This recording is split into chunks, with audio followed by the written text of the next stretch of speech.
Shine परिवार के सभी कस्टमर्स और एसोसिएट आप सभी को Rashid Naseem chairman shine group का प्यार भरा नमस्कार।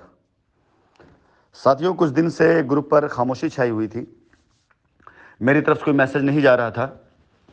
और उसके पीछे सिर्फ रीज़न इतना सा था कि मैं चाह रहा था कि जिन जिन लोगों के खिलाफ एफआईआर तैयार की जा रही हैं, अगर वो लोग किसी प्रकार संपर्क में आ जाते हैं या वो लोग किसी प्रकार से कस्टमर रास्ता दे देते हैं तो बिला वजह ऐसे लोगों के खिलाफ एफआईआर ना कराई जाए जो रास्ता देने के उस पर हैं, मूड पे हैं।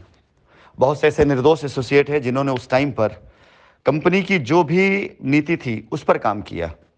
उनसे उनके सीनियर ने उनके अकाउंट में पैसे डलवाए, फिर वो पैसे अपने पास से लिए और अपने लॉयल्टी पॉइंट से उन्होंने उनकी प्लॉट बुक करा दिए, जो भी उनकी बुकिंग कराई। ऐसे बहुत से बेगुनाह हैं जिनके खिलाफ कई कंप्लेन आई हैं और मुझे पता है कि ये गलती उन लोगों की नहीं है। मैं 3 से 4 दिनों तक मैंने इंतज़ार किया कि ये सारे कंप्लेन, ये सारे एफआईआर में सिर्फ उन लोगों का नाम जाए जिन्होंने जानबूझ करके ऐसी हरकतें करी हुई हैं। आज एक वॉइस रिकॉर्डिंग आप सभी को भेजी गई है। ये समस्या तकरीबन हर किसी के रजिस्ट्रियों में है। मैं तलाश कर रहा था उन सभी एसोसिएट की जिन्होंने अपने अकाउंट में पैसे लिए और कस्टमर को लॉयल्टी पॉइंट से या किसी भी फ्रीडम वॉलेट से रसीदें दी हैं ताकि उनके रास्ते निकाले जाए। लेकिन अभी सामने जो रास्ते दिखाई दे रहे हैं, अभी सामने जो चीज़ दिखाई दे रही है, उसके ज़रिए ये समझ में आता है कि हो सकता है शायद इस तरह के जितने भी केस हैं उनमें ये रजिस्ट्री वाले केस भी आ जाएंगे जो 2019 के समय पे किए गए हैं। ऑलमोस्ट सभी केस आएंगे कि अगर आपने ट्रांजैक्शन किसी और के अकाउंट में किया हुआ है और आधा ट्रांजैक्शन कंपनी में किया हुआ है और आपने अगर ट्रांजैक्शन की डिटेल रजिस्ट्री में नहीं दी है तो ये मान के चलिएगा कि वो रजिस्ट्री भी आपकी मान्य नहीं होगी। इसके साथ ही साथ अगर आपने कोई भी केस ऐसा भी लॉगिन कराया जिसमें आपने रजिस्ट्री के वक्त कंपनी के द्वारा दी गई किसी की भी चेक, कोई भी चेक जो लायबिलिटी की चेक थी, जो पीआईपी की चेक थी, उसको लगाकर आपने रजिस्ट्री कराई है और वो चेक कंपनी के अकाउंट में ऑनर नहीं हुई है, तो वो सारे के सारे रजिस्ट्रियाँ वो भी अमान्य रहेंगी, वो भी मानी नहीं जाएंगी। आप सभी से मेरा अनुरोध है, निवेदन है कि जिन जिन लोगों के साथ में ये घटना घटी है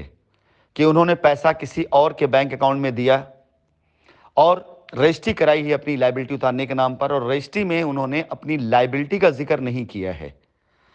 तो लीगल पॉइंट ऑफ व्यू से मैं आपको ये बताना चाहूंगा कि अगर आपने अपने ट्रांजैक्शन की डिटेल उसमें नहीं दी है तो ट्रांजैक्शन आपका खड़ा रहेगा कंपनी में। और अगर उसके बाद कंपनी अपनी ऑडिट पर आएगी और उसमें कंपनी ये पाती है कि आपने कंपनी के नाम की ज़मीन अपने नाम पर रजिस्ट्री करा ली है और आपने अपनी रजिस्ट्री में कंपनी के पैसे का जिक्र नहीं किया गया, तो ये अपने आप में एक फ्रॉड माना जाएगा। तो मेरा अनुरोध है ऐसे लोगों से,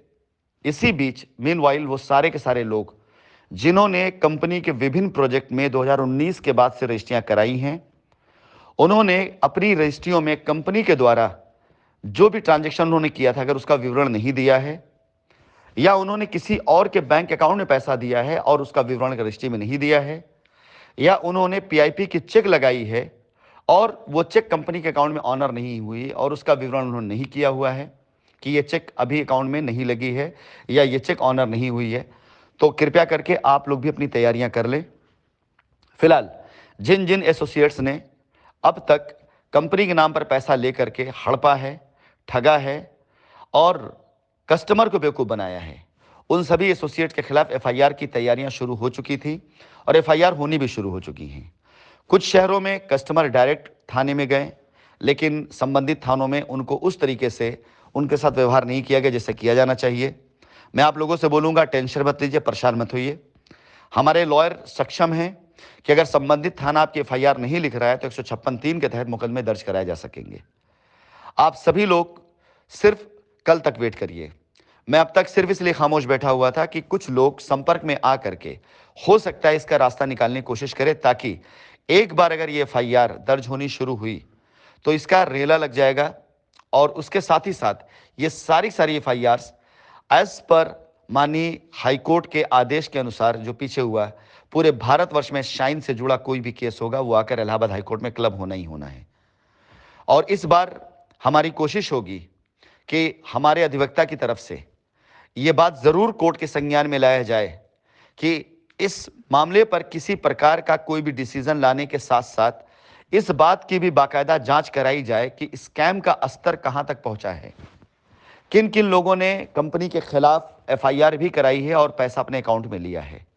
किन किन लोगों ने एफआईआर में जिन पैसों का वर्णन किया है वो पैसा उन्होंने कंपनी में नहीं दिया है बल्कि कस्टमर को झूठ बोला है। ये सारी की सारी चीजें जांच में आएंगी और ये हमारे अधिवक्ता अपनी तरफ से पुरजोर कोशिश करेंगे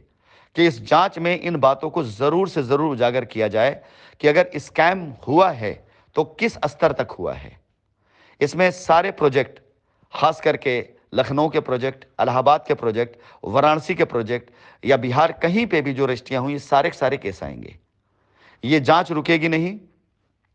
जांच का स्तर जितना गहराई तक जाएगा उतनी गहराई तक निकलकर उन सभी लोगों का नाम और विवरण आएगा जिनके अकाउंट में ट्रांजैक्शन हुए हैं। ऐसे भी केसेस आएंगे। आपको मैं बताना चाहूंगा कि अगर आपने किसान से रजिस्ट्री कराई है और वो पैसा कंपनी ने दिया था, मैं एक बार रिपीट कर दूं कि अगर आपने किसान से रजिस्ट्री कराई है और पैसा कंपनी ने दिया था